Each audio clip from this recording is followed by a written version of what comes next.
ever heard of mirror magic? What? That's kind of taboo, don't you think? Are we really going to sit in front of a mirror and confront the shadows that live in the dark spaces within us? Yeah, probably. Speak about looking into mirrors for long periods of time, and you will probably get a lot of comments that sound like, no, don't do that. You are opening a portal that you probably can't close. You might hear it's you in an alternate universe staring back at you. I mean, there are literally spells out there that use mirror magic. Now, I don't know a whole lot about all of that, but the kind of mirror magic I'm talking about isn't taboo at all. This is Knockout Thoughts of the Day, where I pose questions to invoke a deep desire for you to truly see yourself and, well, the world around you. So, as we wind down for the day, I was given a visual of a mirror. Now, this visual has popped up many times in my life. Usually, it'll come in like the forefront of my mind in a way, kind of like this mirage of a mirror.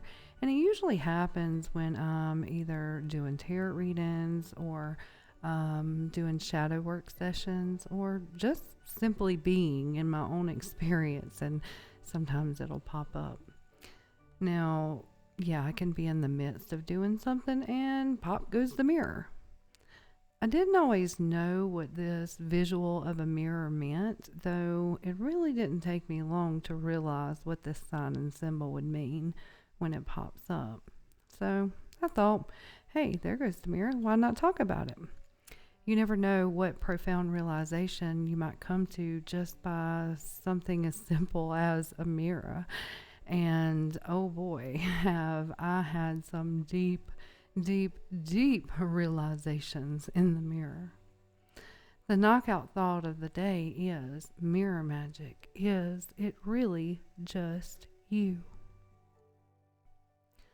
Now, one day a few months ago, actually, I was sitting there talking to my dad, and he was going on and on, complaining hard about a particular person that has just been driving him nuts. I mean, have you ever been sitting there with somebody and they're just full on ranting and raving about somebody, just this person did this and they did this, and,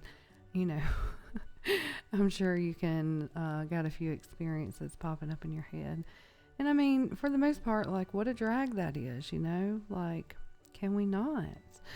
Well, he made the statement that he can't quite put a finger on what it is about this person that absolutely drives him mad. But this person makes him furious.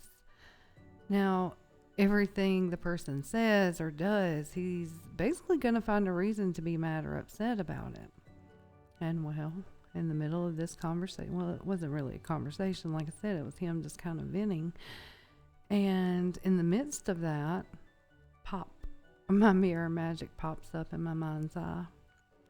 And I kind of sat back and I tilted my head and really was preparing to launch my thoughts, And I blurted out, you might not really want to hear this, but maybe you don't like this person because something about them reminds you of something you don't like within you. Oh, tragic. Stab to the chest, open wound, ouch.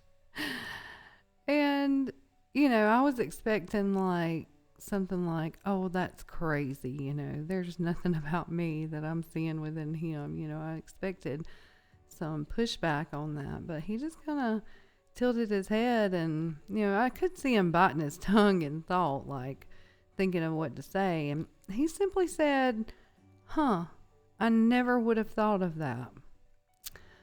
So that's another reason why I'm bringing this topic up, because sometimes we just don't think about the magic mirror and the things that we're actually seeing or how we're feeling. So there must have been something inside of him that shook, that was shaken awake. Now, of course, I don't know the spiral of healing I caused just by saying, hey, look in the magic mirror. But what I do know is that I haven't heard a complaint since about this particular person. Sometimes the easiest way we can heal is to use that magic mirror, just to ask, is it really just me?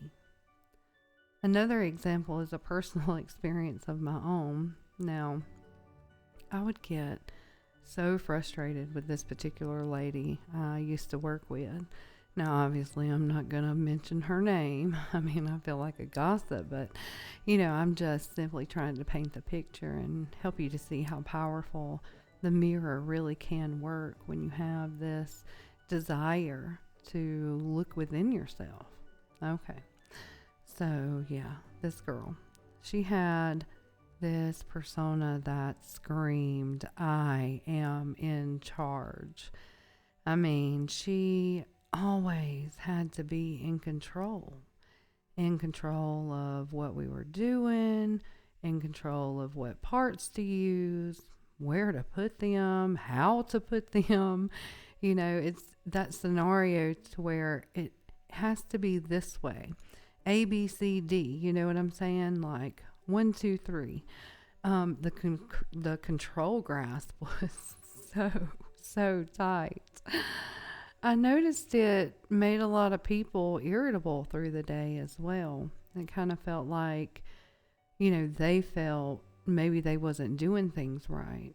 And it was just always this very heavy energy in the room too.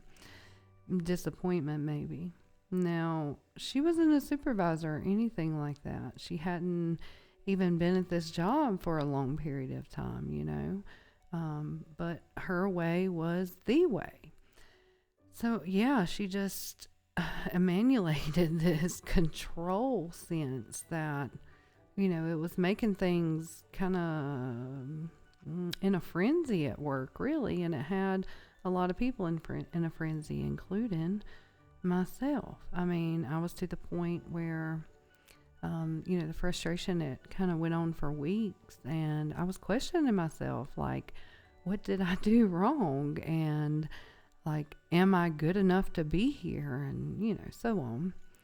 Now, I am the type of person that does like to check in with myself from time to time. Ask a few questions, figure it all out, figure out why it is that I feel the way I do, why it is that I am reacting the way I am. So, yeah, I had to do just that. As I worked through these insecurities about the experience I was having at this job and with this girl, I realized that I too had a grasp on control. I needed to do things my way. And if it wasn't my way, then 9 times out of 10, it was probably wrong. I just held on to that mentality. I really had held on to this idea that I had to be in control because others will simply let me down if I wasn't. Now, it took me a minute to get down to that root of where this control was coming from, Like, I wasn't taught I had to be in control. No, it was from experiences of that disappointment. Oh, that heavy energy must have been given signs too, don't you think? So, I mean, from that fear of that disappointment and being let down, I had created this subconscious belief that I had to do it. I had to be in control. Oh, magic mirror. She was simply mirroring to me that which was inside of me. It's like a beautiful epiphany that opened a door to healing a limited belief that I held. And so I sat there with myself in this space of openness, free to be honest with myself and free to release that what I was holding on to. So I was able to let go of the control, and I'll tell you, it feels so much better. Now, think about someone you admire. What are the reasons you admire them? Like, just allow someone to come to the forefront of your mind. Who is it that you admire? Is it, and what are the reasons? Is it because of their quirky smile that gets you every time? Maybe their unique way of handling situations with such grace, it kind of keeps you in awe. Or maybe the way they carry a frequency of compassion for everyone they come across. What is it about this person that you admire?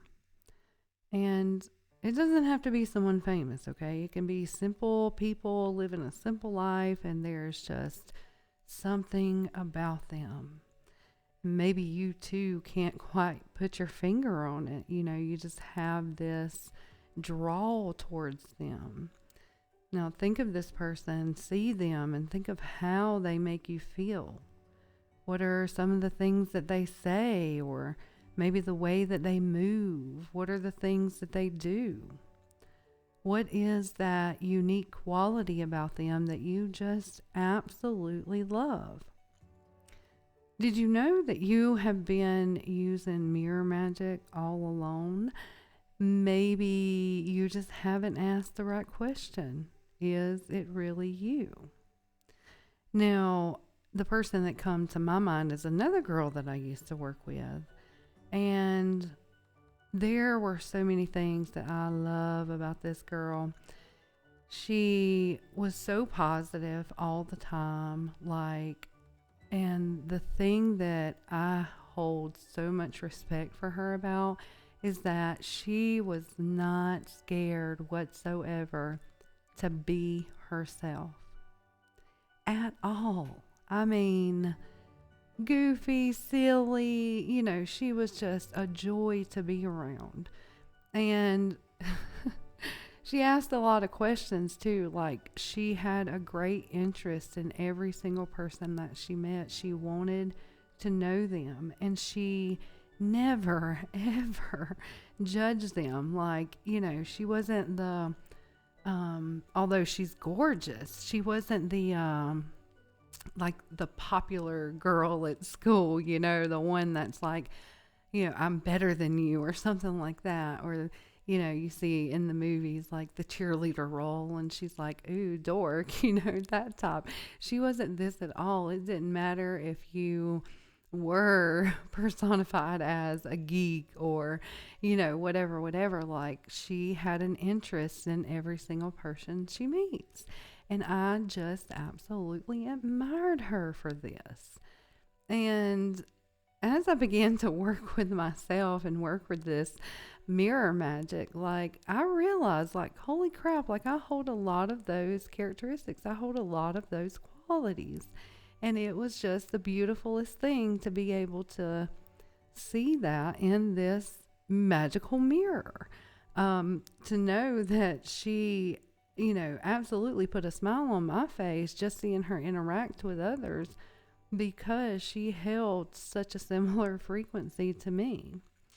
So ask yourself, is it really just you? Can you see that maybe the reason you love this unique quality about them is because it is one of your qualities that you also admire?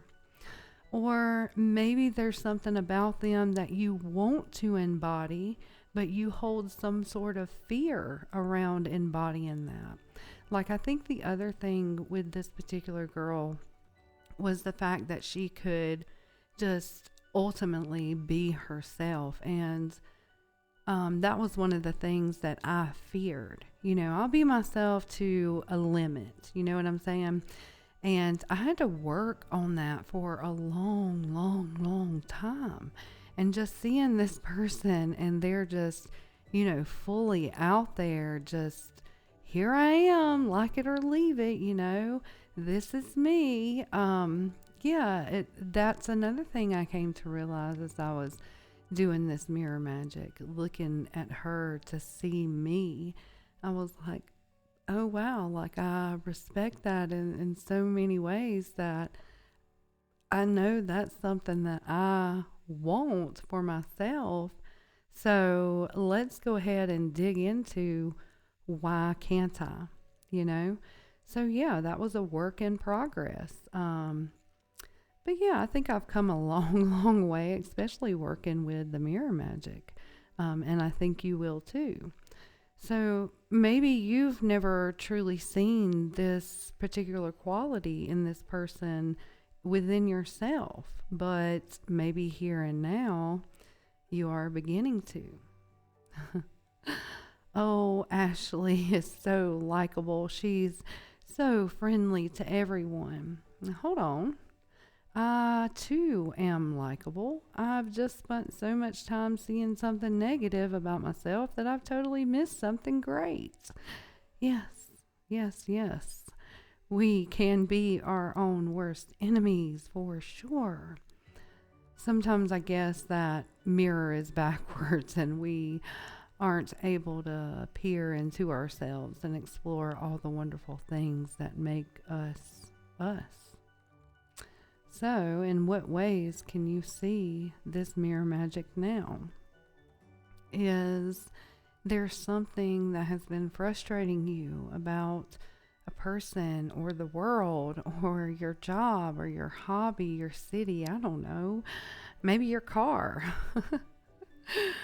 Are you frustrated that you can't seem to stop hitting potholes? If you're anything like me and live in the South where there's about 10 of them on every single road, then yeah, that can be frustrating. But we too can also take a look deeper into why that is such a frustration to you. We might just see that actually you feel like you are hitting potholes in life. You're going and going and going, and then, oh, the next thing you know, pothole, boom. Something unexpected happens that catches you off guard. Oh, look, there's a new pothole. Maybe you have been trying to keep up with the maintenance within your body. Mirror magic, your car. Mirror magic, you. And you keep getting off track. Oh, now look at there. So, yeah, mirror magic doesn't have to be about just people. You can use it, for yourself with just about anything and any experience that you're having. I mean, earlier today, I had to take a deep look within. I noticed some imposter syndrome showing up with someone else, and I was like, let me check within and see if I got any of that going on. The imposter syndrome, not really feeling up to, or feeling like, you're right for the job, or the thoughts or feelings like I can't, or well, who am I to be talking about this? Those things that pop up in your mind make you feel like an imposter. That's imposter syndrome. Well, let's be clear on this too. Sometimes they won't even be in the front of your mind, but stuffed back there in the subconscious space where you have to do a little digging. And I guess that's the reason why I love when the mirror pops up. It lets me know I'm about to go on this magical journey of exploration within myself, to discover some truth, positive or negative, to where I get to see myself with the utmost clarity. And well, hey, that is quite the journey. Speaking of journey, make sure you check out my other show, Journey into the Beyond. Now, you can only imagine what we'll be journeying into, all sorts of things. So if you are a lover of knowledge, maybe history and a little bit of mystery, make sure you check it out. So, yes, you can literally apply mirror magic to, well, anything in your life. If there is emotion in motion, there is emotion. I wanted to say in the ocean. If there is emotion in motion, you can ask the question, Is it really just me? Everywhere you go, anyone you meet will always be able to give you a deeper look into yourself. For at the base, all of your experiences and those people you meet, there is an underlying truth. We are all one, and if you can see it in something else, then more than likely you can see it in you too. Mirror magic. Yep. Is it really just you? Well, rest well and remember that you are pure magic, uniquely you. And guess what? If I can see that in you, then oh yes, I can see it in myself as well. Create the best version of you. You absolutely deserve that. Knockout thoughts of the day.